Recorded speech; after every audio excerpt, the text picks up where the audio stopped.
Kendrick Perkins has revealed what put the end to him and Russell Westbrook's relationship, and apparently it ended nasty. Their wives even got involved, and according to Perk, this date back to about 3 years ago from something he had said about Russ on ESPN. Now fast forward to present day. NBA's training camps has started and Russ is not on anyone's roster. There were some rumors that the Sacramento Kings was interested in him, but nothing came of that. Then the New York Knicks had supposedly showed interest as well, but nothing materialized from that either. And to be honest, I thought Russ played pretty good with the Denver Nuggets last year. He definitely wasn't playing at peak MVP level, but he did contribute. And you would think for what Mike Brown wants to do in New York, Russell Westbrook will for sure be on a roster for the Knicks, coming off the bench for Jalen Brunson. With how Russ liked to play and get up and down the court, he will help the Knicks keep other teams on their heels while the starters and closers get their rest. But let's tap into Kendrick Perkins and see how he feels about Russ and what was the cause of their friendship going sour. You played with Russ. What exactly is at stake, do you think, this upcoming season for him?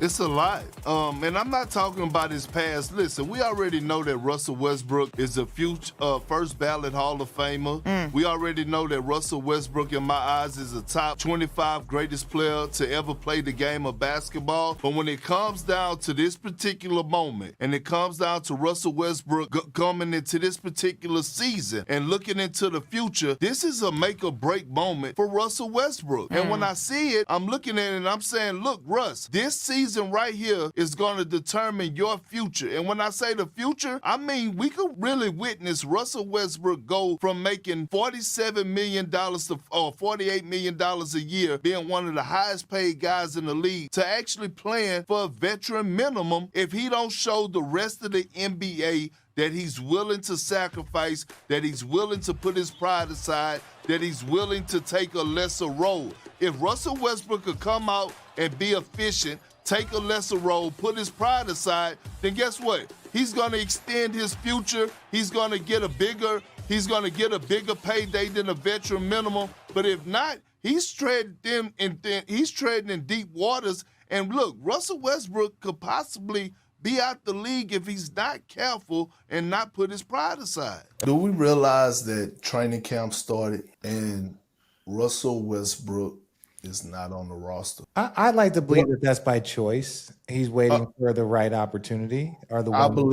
I believe that's not by choice. Now, let me say this. This very situation, this moment right here that we're in, Russell Westbrook not being on the roster, is what hurt me and Russell Westbrook personal relationship. Because on sometime 3-4 years ago, when he was on the Lakers roster, okay, and reports came back to me from general managers around the league, and I said it on television, that, hey, man, Russ got to be careful now.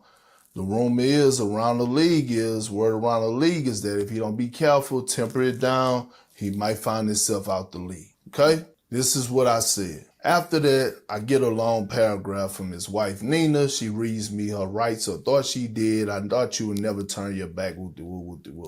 After that, our relationship was over with, right? Because then my wife get involved. They go back and forth because I ain't doing nothing but doing my job. And I'm not killing Russ, right? I'm not killing them. These are reports. But here we are, right? At this very moment, well, Russ opted out of his last year with Denver, right? He opted out. He had a player option. The only team that had interest from reports is Sacramento.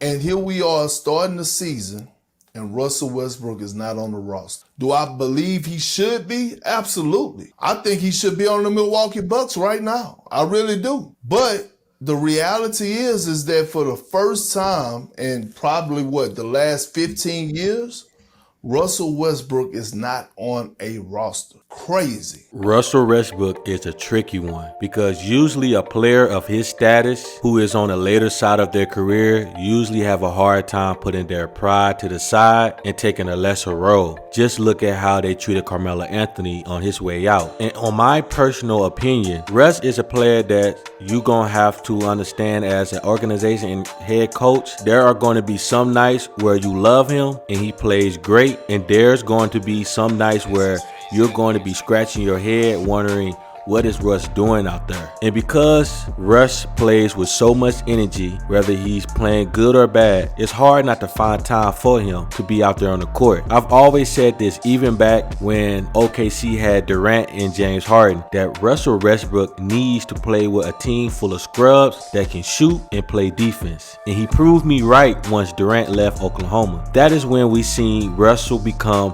Mr. Triple-Double. And even if you want to say that he was stack pattern, look, it's hard to go out there and get at least 10 points, 10 assists, and 10 rebounds every game. And if Westbrook could buy into taking a lesser role, he could become a viable second string point guard on a championship team, probably averaging somewhere around 15 points, 5 and 5, which lead me to the conversation about Kendrick Perkins and Russell Westbrook's relationship falling apart over what Perk said about Russ on ESPN. Now, you could look at this in multiple ways. Was Perkins wrong for coming on the air to talk about the rumors he heard about Russ around the league? Should Perk had just called Russ and told him personally about the rumors he was hearing about Russ? Personally, how I look at it from the outside looking in, Perk is just doing his job, and he is in the media space now. And to get ahead in that field, you have to go out there and find out what is going on behind the scenes in the NBA. And this is how Perk makes his money, and doing that is how Perk is going to move ahead in the media field. This is how Kendrick Perkins make his money now. I don't think what Perk said was messy, nor was it going against Russell Westbrook as a friend. It actually sounded like some real sound advice. But y'all let me know what you guys think. Do Russ have a shot of making a team this year? Should he settle for a lesser role? And was Kendrick Perkins wrong for what he said about Russ on ESPN?